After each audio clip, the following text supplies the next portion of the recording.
ジュンって昔からそういうとこあるよね。知識が偏ってるっていうか。普通の子供はドヤ顔でサイコロは5の目が一番出やすいなんて言わないし。ああったで、結局ジュンのボロ負けで今みたいに拗ねて。今も昔も拗ねてねえよ。あんまり笑うとジュン君が気を悪くするよ。All right, we just got done watching Love is Indivisible by Twins. This was episode number 10. And, you know, one of the things I always point to, one of the things I always kind of bring up in a lot of my videos is if an anime can invoke a feeling in you, no matter what that is, anger, sadness, whatever, if it invokes a strong feeling in you, it's doing something right. And as the end of the episode was coming on to play, I was like, I'm having big feelings. Mine right now is frustration. So I'm feeling a lot of frustration. That's a big feeling. And I'm like, well, does that mean the anime is doing something right? Is because I'm feeling frustrated at Jun as a main character and the plot line, is it because it's bothering me? Does that make it good? I'm also annoyed. That's another strong feeling I'm having, is I'm also annoyed. Now, do both of those feelings equal it being good? Is that why I continue watching? Because I'm annoyed and I'm like, I just want to kick a kid in Walmart.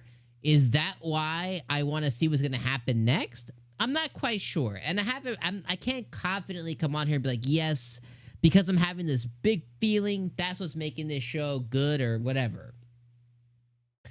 But I will tell you and share that this pussyfooting around that Jun is doing is incredibly frustrating.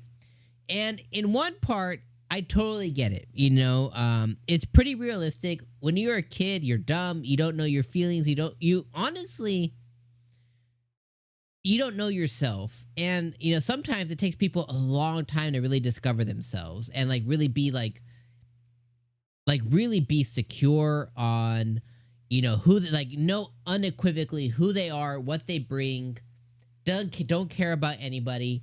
You know, I would say it probably took me till I was like 24, where I was like, maybe even 25. You know, I think it was 25. 24, 25, somewhere about there. You know, I'm old man, okay? But I would say it was somewhere about there to where like I just stopped caring about what people thought, and I knew myself inside and out, and I was like, this is who I am. You either vibe with me, you know, you vibe with me, like me, or you don't, kind of thing, you know. And some people it takes a lot longer. Some people discover that a lot quicker. But I think we could all pretty much agree that, you know, when you're younger, you know, you don't really know yourself. You don't really know what you want. Love is hard. First love is incredibly hard. First kiss is incredibly hard. It's momentous. You know, first sexual experience that, you know, that you have is momentous. You know, it's a big moment in your life. You know, the first of a lot of things in your life are really important, and they can also be really complicated.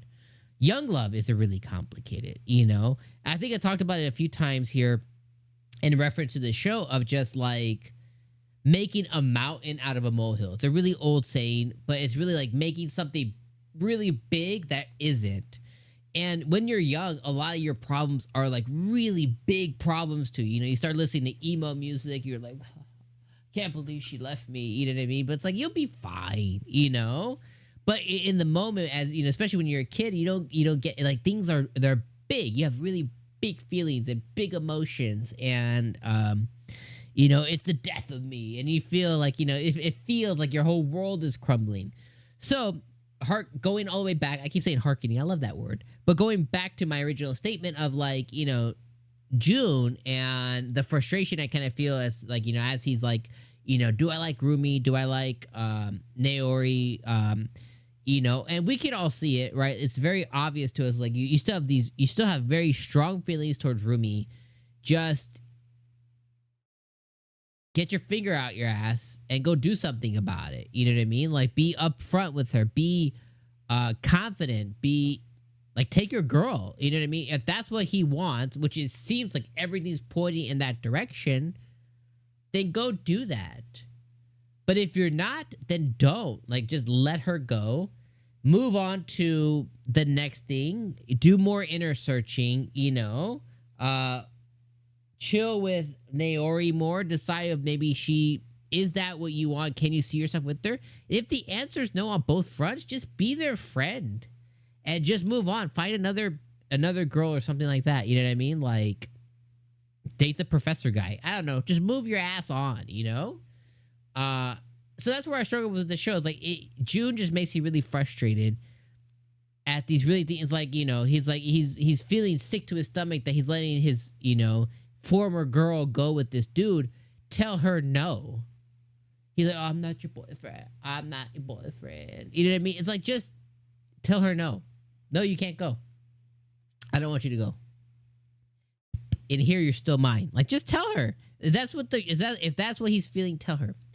Again, I get it. You know what I mean? Like I said, I understand why they're depicting the story the way it is. It's realistic. It does make sense. In that case, I'm not frustrated at the author or anything. I am frustrated at the way the character's written, and I'm frustrated because it's pretty accurate, I think, of somebody who just, he's a kid, he doesn't know what the hell he wants, you know? And that could very well end up he could go through these motions and it could end up being Naori. He just doesn't see it yet. And that could happen too, you know? So, but this episode though, I thought it was, you know, by and large, I was engaged in the episode. The club stuff, I don't really care about, you know what I mean? The chess club and stuff. But I did enjoy seeing, you know, that they were both spending time with June. At the end of the day, pick them both. You know what I mean? Like they get along with each other. They get along with June. Just, you know, talk them into a girlfriend situation. Just talk them into, you know, maybe we just all date and just see how it goes. You know what I mean? What's the worst they can say? No. So, yeah, anyways. Decent episode.